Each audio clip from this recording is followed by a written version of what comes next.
Before we move to the next part of the program, we have to do some quick shout outs. Another, please, for our script writer, Chuck Fraser.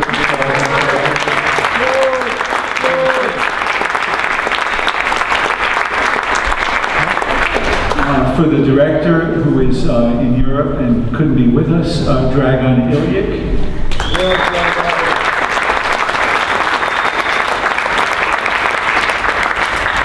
And for the leader of the uprising, the great, resourceful, and indomitable field general, media genius, and Greek god of the battle against the bike man. You're going to hear from him in a few minutes. Steve Greek,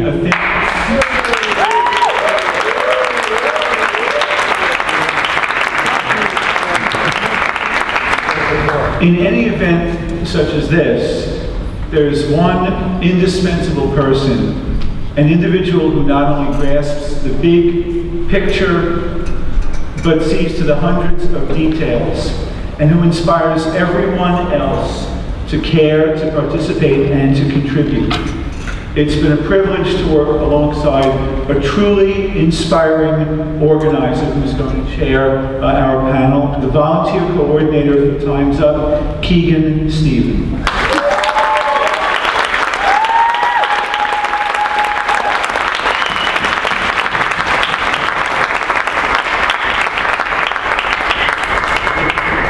Thanks, Charlie. Hey, everybody. Do my panelists are coming up? Is that too loud? No. Okay. That was a very generous introduction, Charlie. I just think I'm a little excitable, and I work with a really great group of people that get me excited about awesome projects like Bill from Time's Up, who got me involved with Time's Up, Barbara Ross, who's here, who got me involved with Occupy Wall Street, and now Charlie, I'll say you, who got me involved in this. Charlie's been around so long. This was 25 years ago that he was organizing these direct action rides. He's still here organizing today. I recently spoke with someone who was one of the lead organizers of Critical Mass in San Francisco 20 years ago. Happy birthday, Critical Mass. And that person, Peter Meitzer, a former board member of TA, now a Time's Upper, said that Charlie brought him into bicycle advocacy. So Charlie's been doing great stuff for so long, he's still doing it, we're still pushing the envelope, and that's why we're here tonight. Talk about the great things we've done and trying to keep it going. I'm going to briefly introduce my panel and we'll start talking. You guys might not recognize him without the amazing hair that he just had in the movie, but this is Steve Greek of Finios.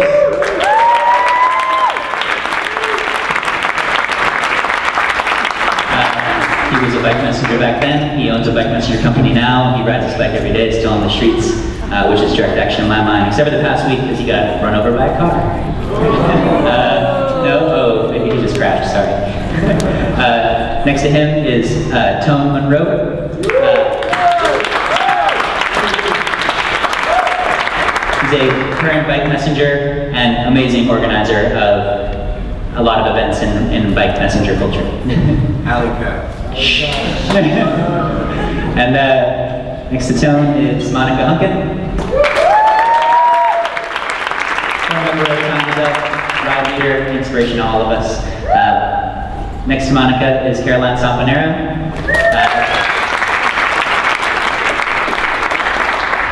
Director of Bicycle Advocacy for Transportation Alternatives. Next to Caroline is Laura Solis.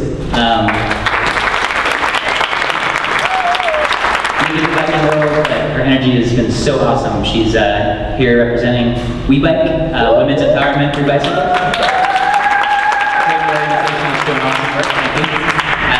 And last but not least is Charlie McCorkle. I'm sure we all know Charlie, former president of Transportation Alternatives and founding owner of Bicycle Habitat. I'm gonna take a seat. You wanna hold on to this? Yeah, let's move closer. You guys want to get closer to the crowd? Yeah. Hi, crowd. Does somebody want to help me push over the Lincoln podium? Let's not do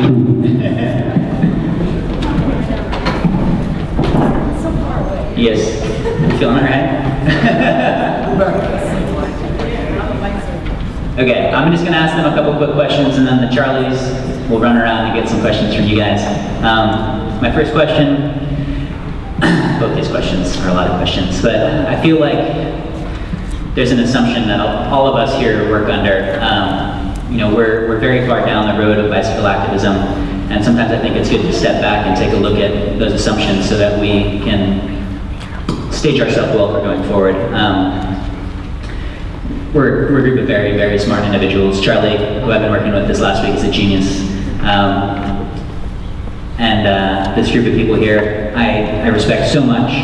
And we're all just like working to get bikes on the road. We're just like riding our bikes. It's this ancient machine that's very basic. It's not impressive, it's not technologically advanced, but we're all like dedicating our whole lives to it. And I'm curious, I would like us to evaluate why. Why do we bike? Why do we fight for bikes? Why did all that organizing energy go into it? Why are these incredibly smart, passionate individuals spending their whole lives trying to get more bikes on the road and ride bikes and encourage people to ride bikes? You want to start? Alright, look, what's up, guys? Well, first off, I didn't get hit by a car. It was an oil slick, a downhill, and a wrought iron fence. My bike of 28 years bought the farm, protected me. I want to pay a little respect to my ride. Just real quick, things happen weirdly in life, everybody knows that. And what happened was the whole bike ban situations, the whole protest thing started from a very simple place. I had gotten hit that day. An elderly gentleman made a right turn from the middle lane on Park Avenue, and ambulance came and took care of the old man, and then everybody took off and left me laying there on the corner. And I limped down to Houston Street with a 40-ounce of beer and met up with my friend Shut Up Chuck. And Shut Up Chuck had gotten adored that day. A woman from the Times happened to be there on the corner and walked over to us and asked us what we thought about the bike ban. And we were like, what? And she told us about the bike ban, and 40 ounce was more or less gone. And I like to pontificate on a 40-ounce of beer. The next day I showed up and there was a bunch of news trucks and about 100 messengers.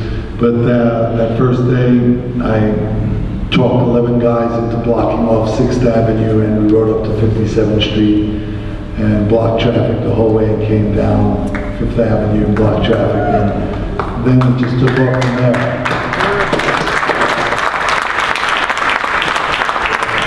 Charlie didn't want me to make a long trip down memory lane. I'm sure you all don't want to hear too much about it. But humorous notes that should be noted that everybody came out of the woodwork. Steve Stallman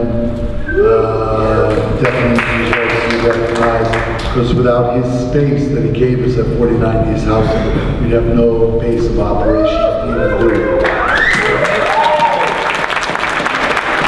Charles McCarthy, at the other end, supplemented my income so I didn't have to go to work so I could do the fight. Whoa! That was in my pocket. He asked me, man of honor, what do you make a week? He said he'd take care of it. The communists came out, everybody said, no, communists. I said, no, printing.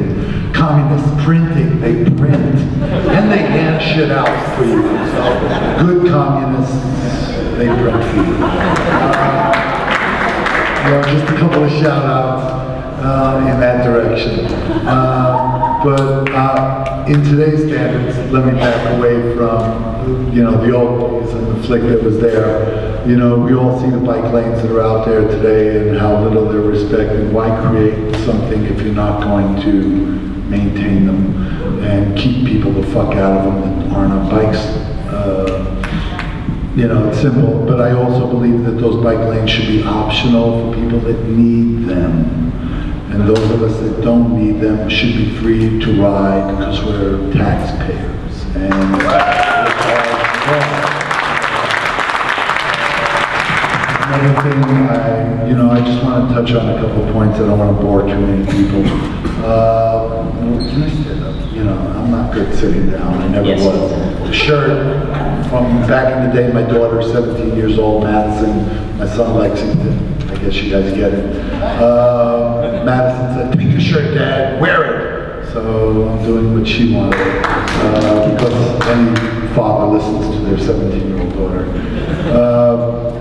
Another thing I wanted to touch on really was compromising. All our lives growing up, we all compromise, let go of ideals as we get older. A friend of mine just walked in from the audience, Christine, just saw her walk up wherever she went to. And she's teaching me to get back to where I was before I started compromising to exist. But we all compromise and give up little pieces. And this is some place where we have to come back to and not compromise because you have to stand firm somewhere. And I think getting cars out of the city and bikes into the city is a very strong point. Another thing I'd like to touch on is self-entitlement. We live in a city that should be our national motto, or a city motto, I'm sorry, not national. That we're a city of self-entitled people, and everybody walks around as such. And we, bicyclists, break the law. We break the law. But everybody breaks the law. They get as far as they can. Jaywalkers, cars running through the orange, red light. If you're going to enforce stuff, I believe that you should enforce it 100% or let us fucking all go. It's very so that's all I wanted to really touch on. And, thanks for showing up. It's good to see people that really feel. So thank you very much.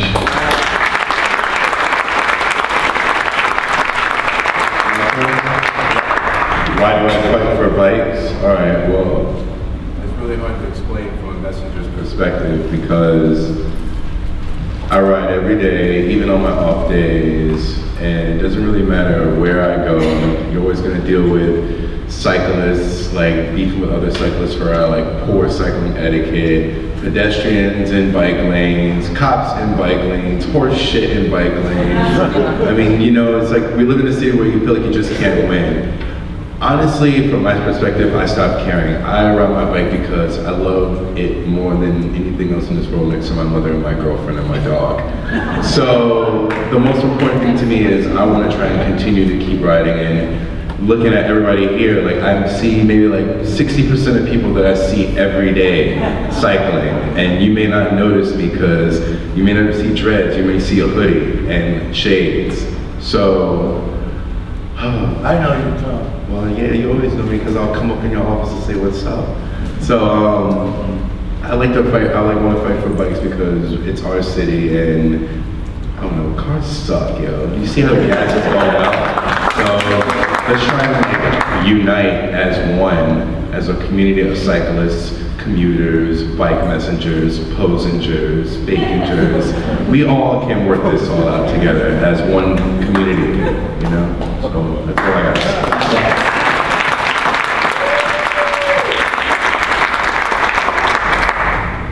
Hi, I'm Monica. Is this working? Hello, hello. Oh, now it is. So I started biking in New York City in 2004, right in the height of the Republican National Convention.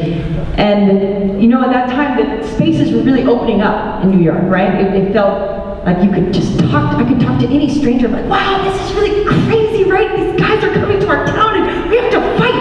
And it just felt like so energized. And public space was being reawakened in a way, and to start biking in that was just a really invigorating thing. It's immediately politicizing to ride a bike in New York City, right? Because you're facing so many aggressors on all sides, and so ultimately we're fighting for livable cities, right? We're fighting for vibrant, livable cities and for public space. And I could talk about that forever and ever, dancing in public space, but you all noticed how hot this summer was all around the world? You all noticed how there was no snow this winter? Climate is it's changing. And we gotta do something about that. And bikes are something we can do something about. I was just reading that 40% of the trips in America are less than 2 miles. And everyone's driving those, right? But we can bike those, and we can cut down on cars, and we can boost up bikes, and we can make our world a little less hot, a little bit more livable. So that's all I'm going to say about that right now.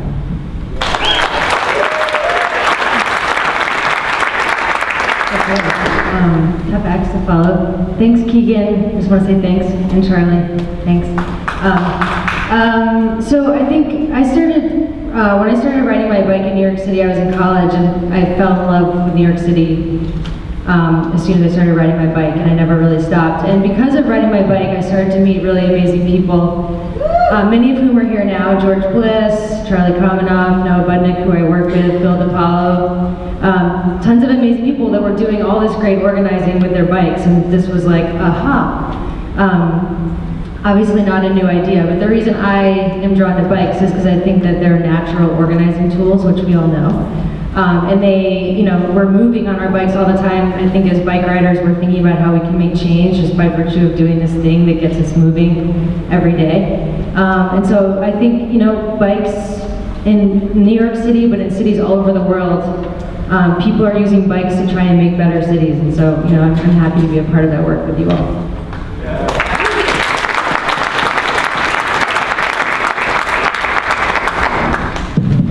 Alrighty, so I actually started riding my bike just last summer because I wanted to get somewhere that wasn't accessible by public transportation. And a guy was like, hey, we should ride our bikes there. And I was like, oh, okay. So I got my dusty, foldable Peugeot that's yay big, way too small for me, and rode it in traffic, afraid for my life, down Flatbush Avenue for the very first time in my life. And on the way back home, when I realized I was still alive and how invigorated I felt for still being alive on my bike down Flatbush Avenue, I was like, shoot, I need to do this all the time. So I actually went to Bicycle Habitat, coincidentally enough, and I got my bike there this past March, and it has changed my entire life. It started out with just being convenient because it used to take me 2 buses and a train to get to work, and now it takes me 1 bicycle, and I get there much quicker. And so it was convenient, but then it became fun, and then, you know, now my legs are even more awesome than they used to be. And, I mean, all these things are a result of me riding my bike, and I want everybody else to feel that warm and fuzzy feeling that I feel every day that I get on my bike. And that's why I ride my bike, and I continue to try and spread the good word, the gospel of the bicycle. So, yeah.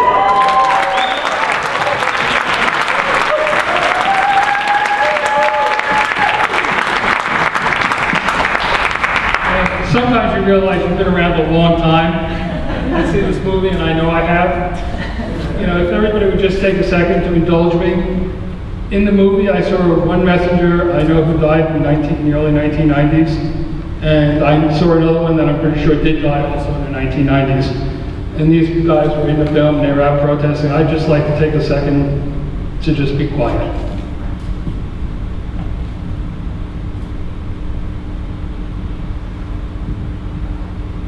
And I guess that's part of the reason why I've done what I've done over the years.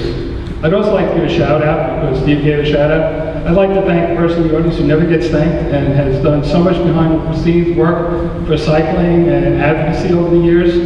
And I will tell you, during the bike ban, he was instrumental in being the guy who set up the meetings and the guy who met with us and everything. My friend Roger Hurd, who's sitting over here in the front seat.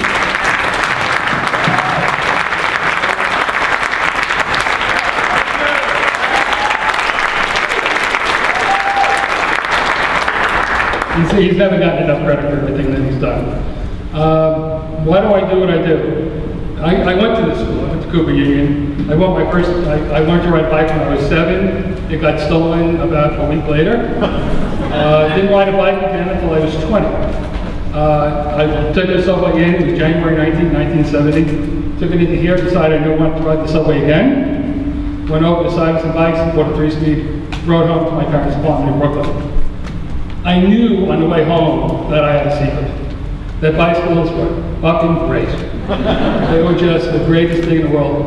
And I ride my bike back in the next day, and I looked at the skyline over Manhattan. And it's hard to picture it today, but it was yellow. We had so much sulfur in our air that it was just, all I can think is I'm going there and I'm breathing this stuff on a regular basis. The air pollution guidelines were just being put out by the federal government. Jane Jacobs was big. She was talking about neighborhoods and bringing New York City back to a community. You know, and I absorbed that stuff. There was a guy named Ivan Illich writing about bikes in a small world and how great bikes are for all the problems that we have today. You know, whether we're talking about having to be invested in Saudi Arabia and the entire Middle East because of oil obligations. Do we talk about, you know, fuel consumption in the United States? Do we talk about how our streets are misused by all these cars on it? How it's not appropriately allocated between those of us who walk and those of us who bike and those of us who, you know, have cars? And, you know, it's like the balance is way shifted too far to the wrong side. We need to bring it further back to the center. You know, it's important stuff. Do we talk about people who don't have enough money to bring it to eat and they have to spend $5 a day on subways? And that's just they want to go from home to work, but they can get a bike and do it for almost nothing, but they don't believe in it. You know, there's so many things that still, you know, I like to think that the bicycle plays a very small role in solving an awful lot of very big problems. And the reason why I'm involved in it is because I believe in that. I believe that we can solve the problems as cyclists. We've come so far since I started riding in 1970. You know, it boggles my mind. When I was the first screen counts that were done by the city of New York, had 243 cyclists entering Midtown Manhattan. That was in 1972. You know, 272 is not even an iPhone on Lafayette right now, you know, for the day. So we've come so far, we've got so far to go. You know, I like to see all these folks here because we're all in it for the long haul. Right on.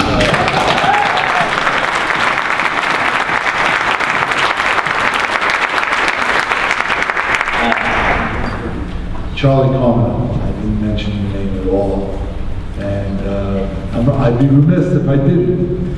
You know, he came up, told me about a group called Transportation Alternatives, and I was like, who does what? And and then I started taking everybody's names and phone numbers that came to the protest, and I gave Charlie the book. I go, here you go, Charlie, Transportation Alternatives, and he did a beautiful job, and I think he deserves a big round.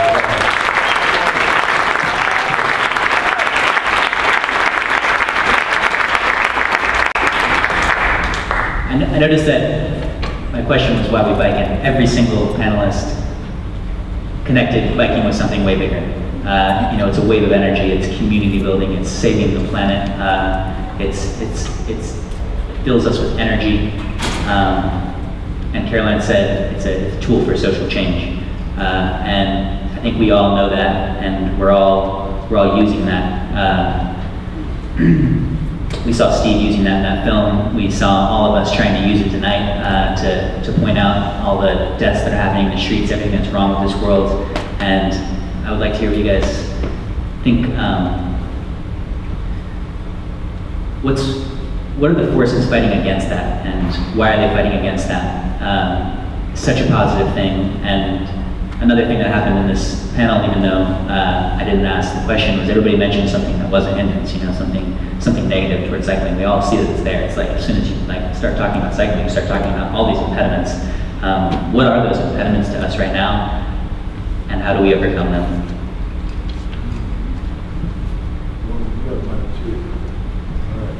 Kick us off. Let's go down the line. I'll take a quick shot.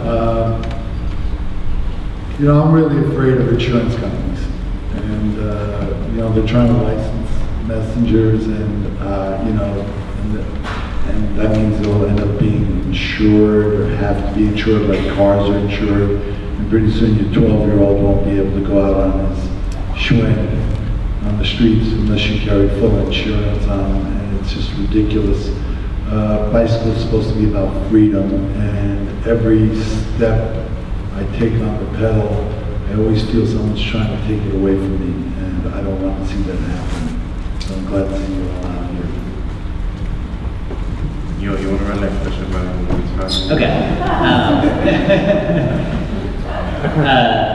We're all working for change. You know, I see that in all of our responses, and there's something stopping us. We all hint at it. You know, what is that force? Why does it exist? And you know, we can be specific or we can be vague about that. And then what is how do we make that change happen? How do we change people's minds, like Charlie was talking about, and redistribute the streets in a proper way? How do we break through to people? What is that impetus that can bring change? How do we get Get people to ride bikes in our city, put down the fork, get on the bike. Honestly, like, this world is like, it's pretty sad, like, especially New York City, of all places. Like, you were stating, like, what is like 40% of like just 2 miles, a lot of people drive cars. Why? It's because they're lazy.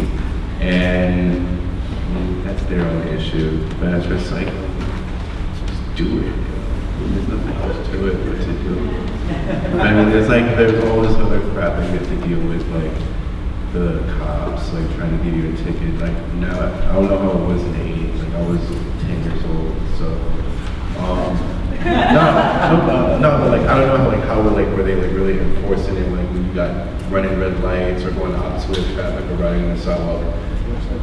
Yeah, now it's like a big.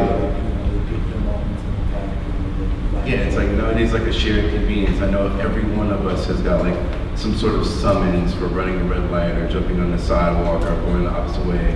And you would think, oh, you gotta pay like this big fine, and you get like a letter in the mail stating like the judge feels like a complete dickhead for like finding you for this, so like they toss the case out.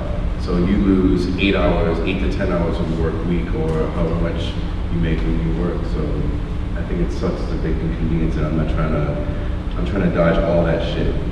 So that's all I gotta say. Well, yeah, we got a lot of obstacles, we got a lot of solutions though too. I mean, we have fear. People are afraid of things they don't know, things that are new to them. People are afraid of their own bodies. There's a huge disconnect in America with people to their own bodies and to being physically engaged in our society, in our world. And we're fighting people's love of cars and love of being isolated. I mean, driving in cars is fun, right? It really is. And yeah, exactly. We're not most of America here. This is a really different city to be in. A lot of people spend a lot of time and hours and days in cars, isolated, listening to their radio show, eating food and drinking Coca-Cola, and on their cell phones or whatever it is, and being isolated. And we're getting more and more isolated and into ourselves and into our yards and into our cars. And biking, you're immediately engaged, right? You have to talk to people. I mean, like places where cops are on bikes, there tends to be less crime. I read about this as well, and I think that's because they're engaging with the people in the community maybe more. They're not, stuck in their cars. That's a whole other thing. But how do we fight this? Well, did you just watch this movie? Direct Action, right? Direct Action gets the goods. Yes, and because we've never won anything in this country without fighting for it tooth and nail, right? We put our bodies in the street and we work and we make it happen and we fight for our rights and for what we want.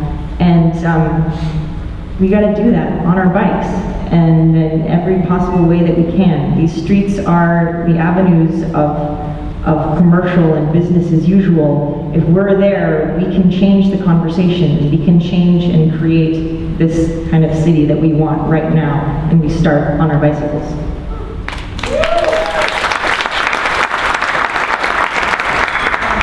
So I'm a little shy to talk about history in a room full of like total history buffs, but one thing that I have found to be kind of interesting in looking back on archives and presentations that we have at the office is the historical photos and clippings of the total outrage that New Yorkers had when their streets and sidewalks were being taken over by cars.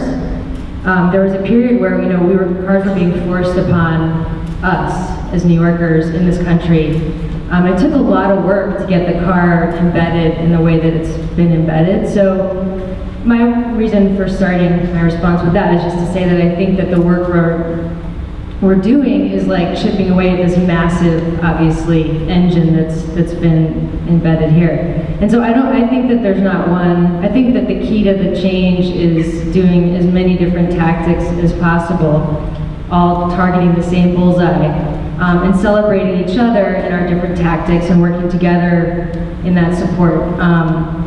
So, yeah, I mean, that's a very vague answer, but, you know, I think it's like education in schools as much as it's direct action, as much as it's banning the word accident from your vocabulary because their crash is not accident. Like, all of the above. Okay, so mine just seems like the obvious answer. I'm from the Bronx. I live in the Bronx, work in the Bronx, love the Bronx.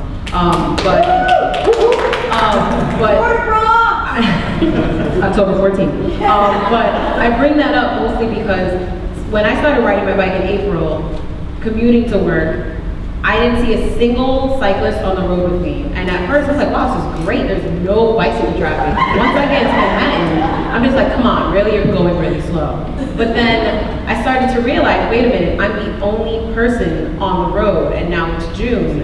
And now I may see an occasional delivery person. And about 2 months ago, when I was on my way to work, I noticed 2 guys who also appeared to be going to work on their bikes. And it was such a big deal to me that I pulled over, put a whole comment on Facebook about it, and my friends were like, wow, great, Laura, this is wonderful. Now, why is it such a big deal that I just saw 2 people riding their bike to work? Because in the Bronx, nobody rides their bike. And yes, I pat myself on the back because I think that because I've been riding my bike and people have been seeing that girl with the yellow grips on her bicycle going on to work every single day, they're like, wow, maybe I can do it too. So I think one of the biggest things is just get on your bike and realize that you are a role model when you're on that bicycle. At least, I mean, yes, sometimes I may see a light and consider it a yield sign instead of a red light. But the point is, I do yield to pedestrians.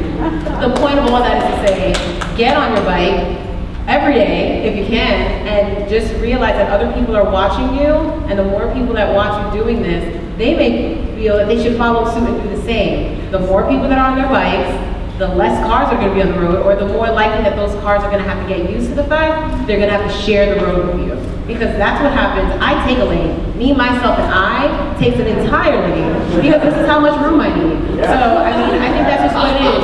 You impose yourself on the road and remember that other people are watching and hopefully they'll follow suit with you.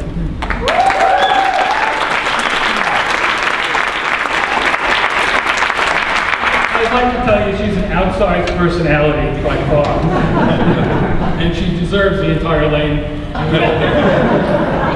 No matter what I'm about to say right after I say this next thing, you know, I do believe this next thing. And I think our victory is inevitable. Absolutely inevitable. What are our stumbling blocks? The Tea Party. How many people here are aware that we lost our national bike funding this last spring and summer?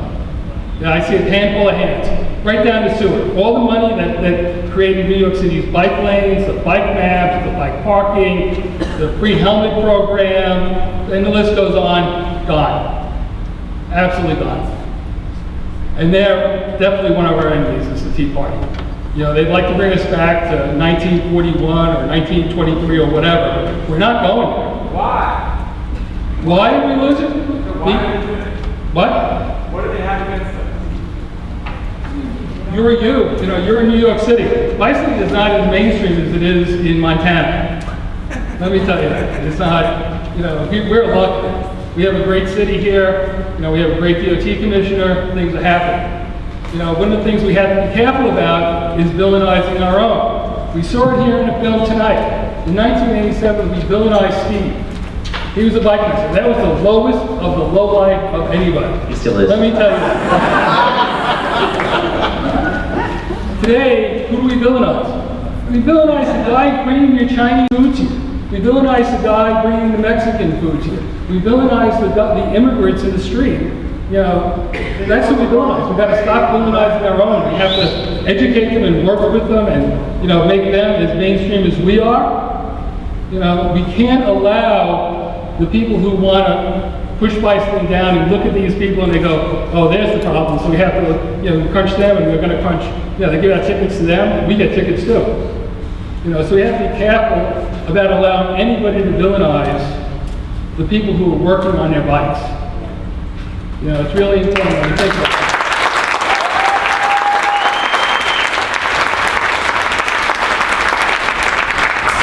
there's always going to be people who hate bikes. And there's always going to be people who hate bike riders. Fuck them. Fuck them. We can all say that together. Fuck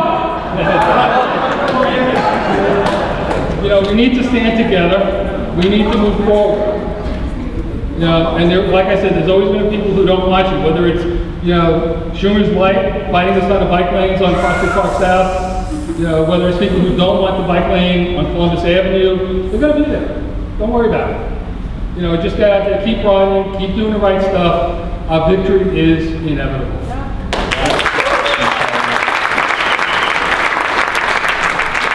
That was great. I love how diverse those answers were. Thank you again, Laura. We have to put our bodies in public space. We have to fight every way we can. Diversity of taxes is the only way. And I heard across the board, we got to stay positive. Everybody here had totally positive things to say. Didn't want to hate, doesn't want to hate, wants to stay positive. So that's great. Can I get two of you to give up your mics to the Charlies?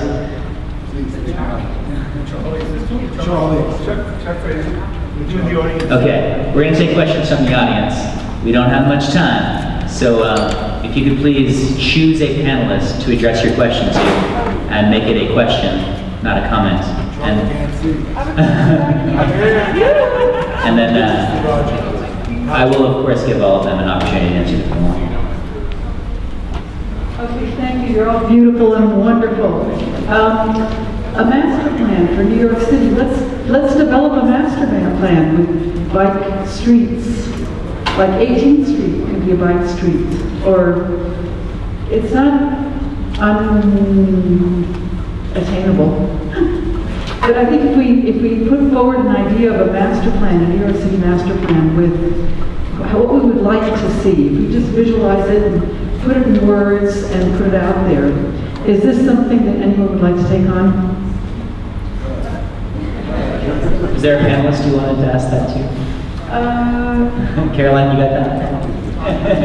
There is a bike master plan. It was formed in 1997, I think it was completed. It's 1,800 miles of proposed routes, which is not to say that that plan is the perfect plan or doesn't need to be updated. One interesting bill actually in City Council right now that Jimmy Vaca has, he's the Transportation Committee Chair, is to do a revision of the master plan. And so like anytime a bike lane gets in front of the City Council, we'll have to rethink it because he thinks the master plan's out of date. So at Transportation Alternatives, actually, we're very opposed to that bill because we see it as a way to just roadblock any project. That's the only danger I would say about putting forward the idea of a new master plan, but that's just being purely defensive. Master plans also sort of go, I think they get out of date the minute that they get finished. I mean, you never really could ever have a perfect master plan because you're always going to need a new route or your things are going to change. So, I don't know. Just that's all I know. Can I just add one thing to that? And everybody knows I can talk. There's something that TA started pushing for a while, and we really need to go back to. It's 20 is plenty. We need to get our speed limit, rollbacks on our streets to 20 miles an hour. That would probably be the best thing that could ever happen to cycling and Just to jump in real quick, actually a specific answer to your question is that any neighborhood is able to get a large enough petition together, you can do anything with any street you want with your councilman. If your neighborhood signs enough, get enough signatures on petitions, you can close the street down, period, to car traffic. And actually, that's a really nice segue. In the back, Albert, raise your hand, is collecting letters for 5th and 6th Avenue bike lanes. Thank you. So if you haven't signed a letter yet or written a letter, please do. No excuse. We can all write a letter. Thanks, sorry. They have a mathematical formula downtown in City Hall. A phone call is worth 1,000 people feeling the same way. A letter is worth 10,000 people feeling the same way. So it's all about them getting reelected. And the more the constituents they feel that way according to the math. That's how it goes. Do we have another question? To a specific person. Yeah, let's maximize questions. This question is for Caroline. We're going to have a new mayor soon, next year, but a little bit more than a year from now. We could very well have a new DOT commissioner, and I was wondering what TA is doing to make sure we keep the strides that we've made so far in the event that we have somebody come in who's not as friendly to bikes as the current commissioner is. Yeah, I mean, I'll talk about what we're doing, but I'm sure, I mean, it'd be great to hear from other panelists too. We're doing a couple different things. I mean, I think we're thinking about our strategy as both directly working with candidates and, you know, our city council is turning over quite considerably as well. It's not just a new mayor and a new commissioner, it's also a majority in the city council. So we're looking at those races and looking to our membership and email list to think about how we can specifically start to target candidates in individual meetings. So there's that. And then I think we did a poll last year, a public opinion poll with voters. We hired a firm to do it. And we've been taking that poll around to different candidates' offices and to the editorial boards of different outlets around town. And the poll is actually, I think it busts a lot of myths that electeds have about what voters think. By and large, voters support bike lanes. In Queens, they support bike lanes, a majority. In the Bronx, you know, so the poll actually does a lot to confirm what we've been seeing in other public opinion polls. So we're going to be doing that again. We are right now brainstorming about sort of a small get out the vote style campaign, working with young people in a targeted way in targeted districts. So we're still planning, but I think you know, one of the other things we're working really hard on, and we've been trying to do for the last couple of years, like everyone else up here, is reminding people in our network that it's really important they're making the phone calls and writing the letters, because by and large, electeds are only hearing from people that are unhappy. Because happy people are happy and they're out riding their bikes, they're not calling and complaining or going to the community board meeting. I can attest to that because I spend a lot of time in community board meetings. But, so, you know, I think it's on all our shoulders now to be loud, to continue to bring our voices together and to bring them to the attention of these folks at City Hall or at City Council, because you know, what we've seen in the media, I think, over the last couple of years is that press cycles will come and go. They're going to be on our side for a while, and then they're going to be bad, and they're going to be on our side for a while. The media has no memory. So really, you know, it's on us to bring our voices to these people, and you know, and that's, you know, anyone else?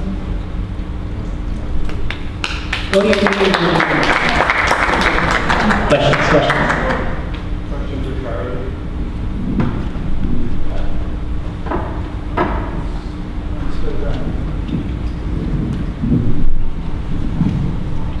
Charlie, do you not see it as a problem that people aren't at least going the right way, that are at least using lights, so that there's a, you know, minimum of safety out on the streets?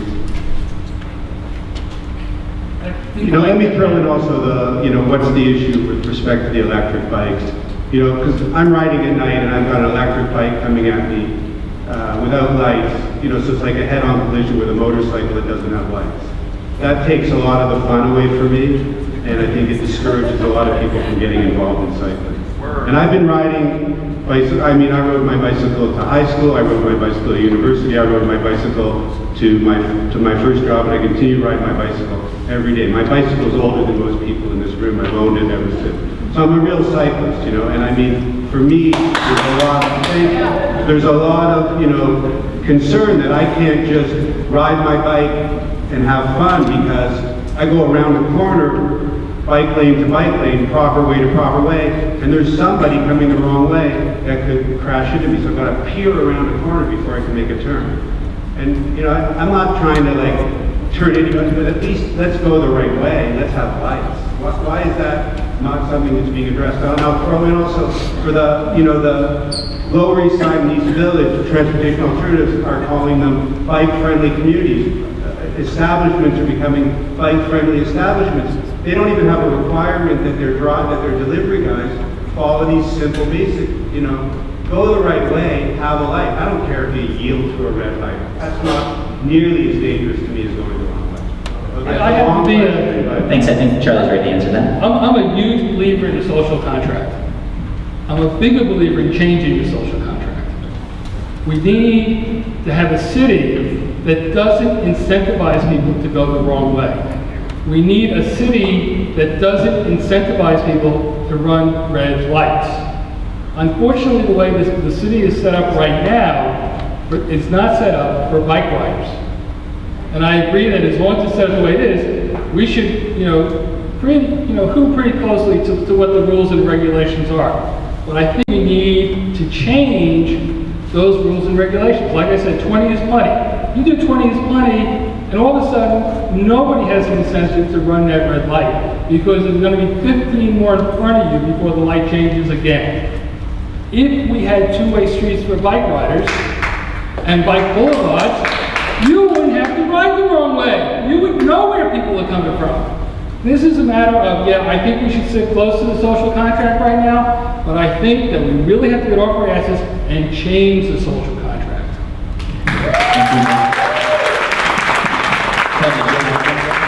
Yeah, you were saying about like how you're a real cyclist, right? Yeah. All right. So, do you get food delivered to your house ever? Do you ever think about how like that messenger or food delivery person is trying to get there? They are probably going the wrong way. They are running red lights to try and make sure your food is hot. So you should like give them the benefit of the doubt. And also, like I know, like we have to deal with crazy cyclists going the wrong way. Only you can prevent from getting hurt. So that's all I gotta say. Like just watch how you ride. Like you can't tell everybody what to do. Not everybody's gonna listen to what you gotta say. Yeah, nobody is obeying the rules. Right now, like Manhattan is free game. I work as a messenger. I've been a messenger in this city since 1998, and I've been riding every day, all 4 seasons, not April to August. I'm talking January to December only. So I've seen a lot of changes, and people are gonna do what they're gonna do. And if you tell a food delivery guy, hey, you're going the wrong way, the first thing they're gonna look at you and say, fuck you. Who are you? You don't pay my bills. I'm trying to make a living so I can feed my family. Your answer is to condone the act. We're gonna take the next question. Before Tom jumps out of his skin, all right, it's very, very simple. I understand your beef, and nobody wants to be scared when they're riding their bike. But the reality is, out there are no rules, all right? There's any way you can get things done. Go for it. You can go for it, we Is it can working? disagree. All right, so I will just say my source was Twitter. But this morning, I read something about how DOT is trying to make sure that restaurants are responsible for their delivery people. So they're making it a requirement that one, they have the rules posted in the restaurant. Secondly, that the person is wearing a vest that indicates who the restaurant is that they're working for, has like their business ID number and so forth. So obviously DOT can't do anything about a moving violation. That would be something that a police officer would have to do. But there is responsibility that's being put out there for the restaurant people, because as it was mentioned before, this person's just trying to make sure that the food is hot when it gets to you, and hoping that because it's hot, you're going to give them a $1, $2, $3 tip. Because if it's not, you're not going to give him a tip, and that's just going to further motivate him to keep running those lights. But of course, if he doesn't do the correct thing, and I personally just give him a disappointing look, but if he doesn't do the right thing, then that's where the police officer should come into play. But as Charlie said, the 20 by 20, which for those of you who may not know, and I only know this because of the Twitter, is that essentially we decrease the speed limit so that it's something that's more conducive to a cyclist, and it's also better for the cars that are on the road, because the fewer red lights you have, the fewer red lights you have to yield to. So, I mean, I just think it's a matter of everyone realizing that we're all responsible for one another out there. So, I mean, yeah, when I see a salmon coming up the road, I give him a disappointing look, but you also have to think, why is he doing this? But thankfully, DOT does seem to be doing something about it. So let's keep that in mind. And yeah, read Twitter, Bike NYC hashtag, hey. I'm gonna sum up a little bit what we all said there, which is back to our initial points that we got to keep it positive. You know, we can get mad, we can get angry, you know, but it's not going to be productive. When you start yelling at people, they start yelling back, it becomes divisive. We're trying to build community here, and we're trying to stay positive. And the way to make the changes that we want to see is by not yelling, staying positive, making the changes that we know will solve these problems. And it's not getting mad. It's getting a 20-mile-per-hour speed limit in New York City. It's getting two-way bike lanes. It's getting the infrastructure, solving the failures that are leading to these problems, like going the wrong way, speeding, hitting people. Let's take another question.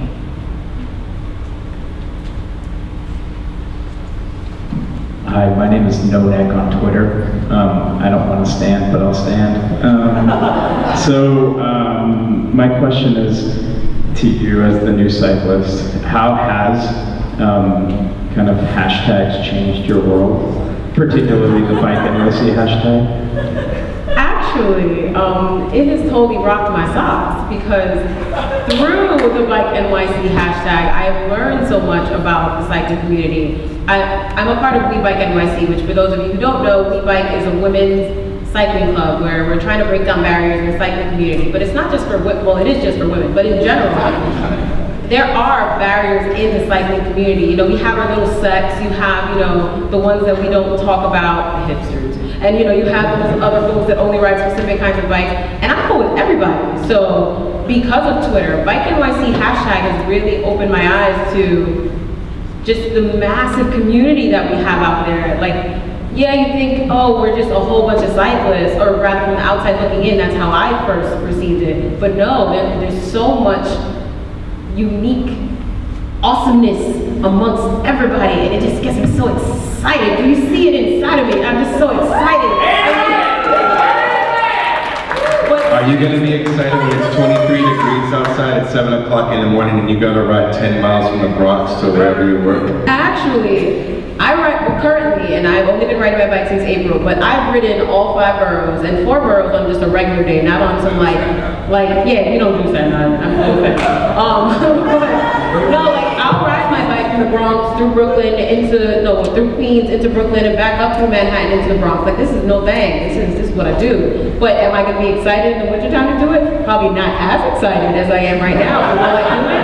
Damn straight. Like, it's just what I do. Like, I'm on my bike because it's fun, and because of Bike NYC hashtag, I have met with lots and lots of people in the cycling community. Some of you here I met directly through Twitter, and one of the first people I met just randomly, like on some MySpace type stuff that my mother probably never approved of, because I met the stranger from the internet. But it was a woman, and she was like, hey, let's meet up and ride our bikes in Central Park. And I was like, oh, okay. So we met at the train station and off we went. And because of her, she suggested to me that I start commuting to work because I wanted to do the 5-borough bike tour. My very first, possibly my last. But, you know, because of her, she got me into commuting to work, and through that, I am now on this panel, go figure. But I'm saying there is a huge community out there with the Bike NYC hashtag, and also BikeNYC.org. You know, if you have events and stuff that you want to get other people to go to, put it on BikeNYC.org. It's definitely underutilized, and I think it's something that more people would use if they knew more about it. But yay, Bike NYC hashtag.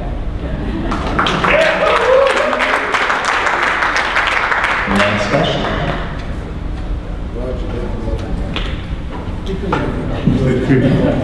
Charlie, you raised the question before, which I think was kind of getting into the question of divide and conquer, you know, in terms of, people making deliveries and stuff like that.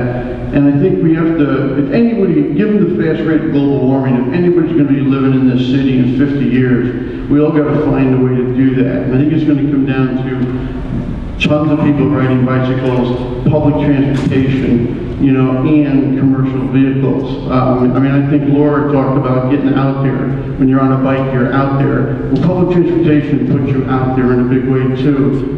And I think a whole lot of people drive their cars who's actually afraid to take the subways for a variety of reasons, right?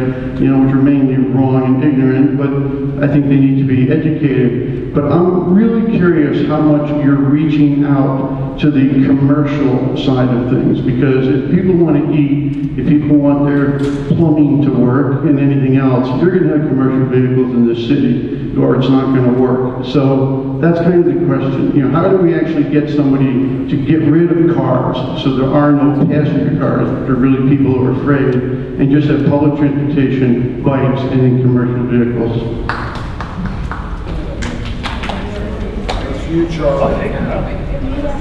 Car-free New York. Car-free New York, let's go for it. Congestion pricing, does that ring a bell with anybody? We've almost totally kicked the cars out of our parks. We're moving forward. We reclaimed how many lanes of traffic in the last couple of years? We're moving. We're gonna make it harder and harder to drive a car in this city. We need to make it as expensive as it should be to drive a car in this city. We can no longer afford to subsidize the cars on our streets.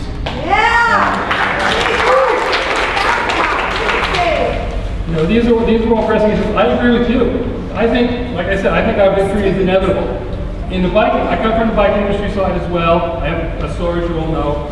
And we talk about what's wrong with cycling in the United States. Why isn't it like Amsterdam? Why isn't it Paris? Why isn't it, think of a place. You know, I think Amsterdam bicycling is 15% of the marketplace, 15% of the transportation. In the city of London, it's like off the charts. You know, why is it like that? France is even 5%. God help us. You know, and we talk about what do we need to do? What needs to happen? We need more women riding.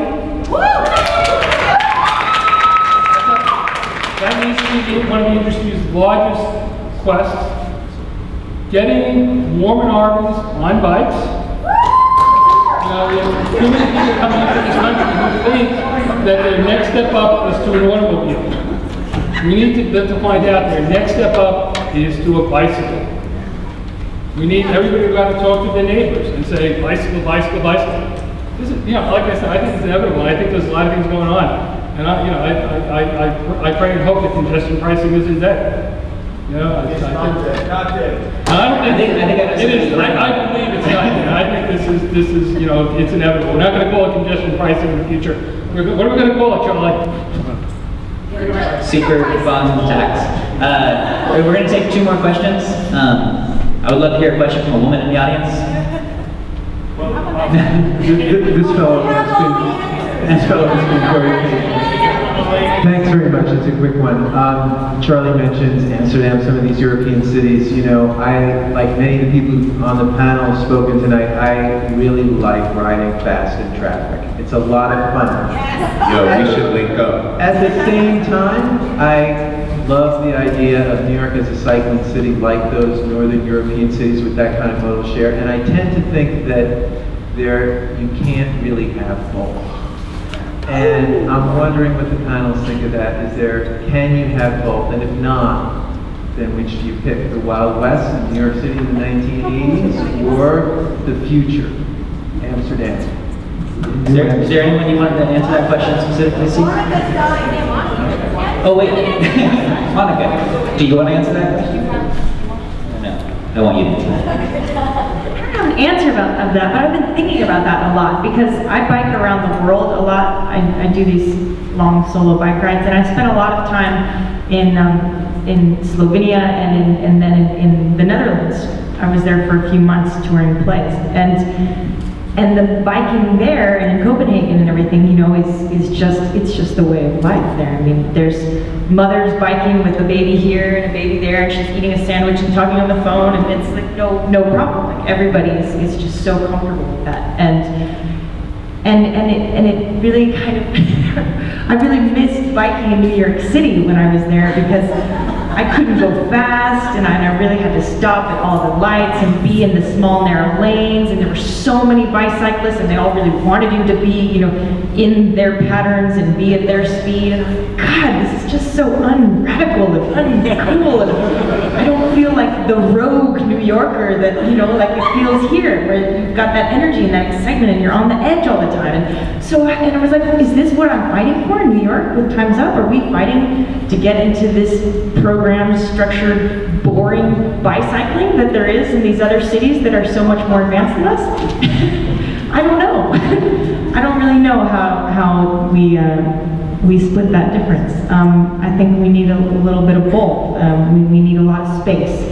We're in a really cramped little city, you know, and we need to find a way that we have more space that we can be free. So maybe it is just, you know, take a whole bunch of streets that are just ours. We don't have to be on little narrow lanes. I don't know. I don't have a real answer for that. Because I'm thinking, right, like, let's take 6th Avenue, because it's so damn wide. And, you know, let's say only one lane was for the cars, and the rest of the lanes were for bikes. And just like on the highway, you know, if you're on the left lane, you gotta go fast, baby, so you gotta move it. If you wanna go slow, you go to the right lane. So if we just had multiple lanes, then I think this would work out just fine. Just turn the highway into the bicycle highway. I don't know how realistic that is, but we can all write a letter to our council people. I'm hoping that you're missing, that you think we're not going to be able to do this. I think we will. I think we may be missing the zipping around the cars with the sensation of how much faster and better you are than they are. And that's going to go away. God, I hope that's going to go away. And I hope you can do 20 miles an hour on any of the streets that we have, you know, at some point in the future without having to worry about a car door opening, without having to worry about a driver making, you know, turning from one lane to another, without even having to squeeze in between two lanes. And if you're going to miss it, I don't think you're going to miss the speed. I think you're going to miss the adrenaline. And sorry, but it's going to go. Also, I do think there's something to be said about that like fear and Wild West thing really not being attractive to a majority of people. So if what we're fighting for is to get a majority of people on bikes on our streets, I think that, you know, I would just question whether that's going to actually bring them. Like, I know my mom is not, you know, I use my mom because actually I have been trying to get her to ride a bike, and you know, she's scared. And actually, the more I ride here, the slower I ride. So, I don't know. I agree that it's not one. I hope it's not either or. Yeah, I like to ride fast too, like as a messenger, like when you're holding like a whole bunch of packages and there's like deadlines that need to be met for the client, because usually, I don't know if anybody of you know this, maybe I know Steve the Greek knows, I know my man Davey D knows, when we have a package in the bag, like usually like that client's fate is in our hands. And if we get there late, saying like, oh, we ran a red light, oh, I got ticketed by a stupid ass bike cop, it's like such an inconvenience, and then like client might lose that package or whatever, you know. So would I like to go back to that Wild West? Yeah. Take it back to like me and Steve said, we'll have like the knucklehead lane. We'll leave him for like the cyclists and like the little slow lane. We can leave you for the lane with the cheese graters on Market Street in San Francisco. I think that even if we make all the streets in New York City bike-only lanes, this group of people will still find a way to be doing something radical that gets us antagonized by the police, so don't worry. Next we want the sidewalks. One last question. Last question from one of my best friends in the world, Joni Rooney. So on a comment about the Wild West, I would like to get back on a bike, but I'd be afraid, you know, I just had surgery recently, and I'm afraid to get back on a bike in New York. And if I was in Amsterdam, I would get back on a bike. But the Wild West thing, I would be afraid that I would just end up in another accident. Do you ever ride with a buddy? I think I could ride in Central Park.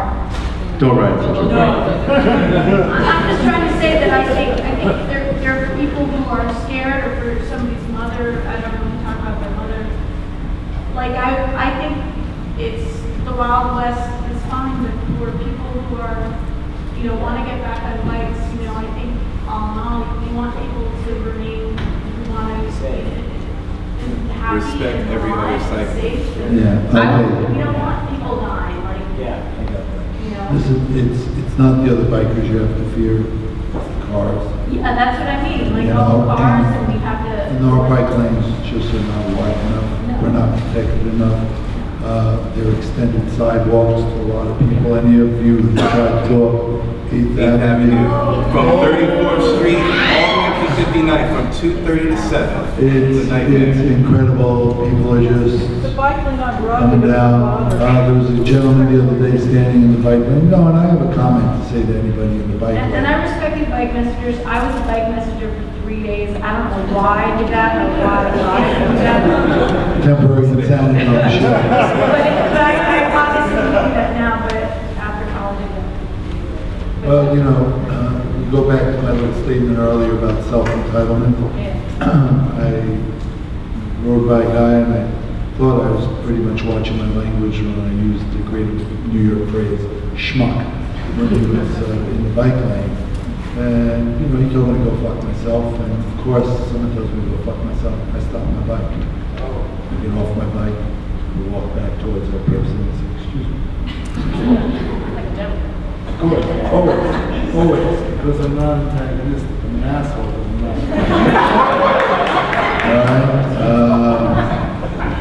And he wanted to throw down with me right there on the street, and I just stood there grinning. You know, I said, I actually have a life to go back to, you know, once I leave the streets, and you probably don't. But that's the attitude. You know, between pedestrians and cars, bikes don't have a place. I mean, 9 times out of 10, I'm sure a lot of bikers will attest to it, if you're being told to get the fuck out of the way, you just have to look at the plates and see New Jersey on them. Or just the dread box on the bicycle messenger harassing you as you're crossing the street. Someone had a personal friend with Tone. So I said that to you or something? It's all love. I said that to you or something? Well, I mean, if you're going to be insulting one group of people, why not just generalize the insults just across the board? I mean, I've had multiple intersections with bicycle messengers harassing me as I'm crossing the street. Saying what? Like, I mean, it does say what? I highly doubt that was I mean, it doesn't, it's not you. It's not you, and it's not the people from New Jersey, and it's not the cars. It's just this misconception that there is no place on the street for cyclists. Right. Period. Okay, I just want to say, I actually agree with you on some point, because I was going to say, I feel like you may have generalized a bit. Because you're right though, I've had a pedestrian that's told me to go stick something up my whatnot, and then I've also had the car that honks at me, and at the car I say, thank you, you just let me know you see me, I feel safer. I'm gonna keep on going.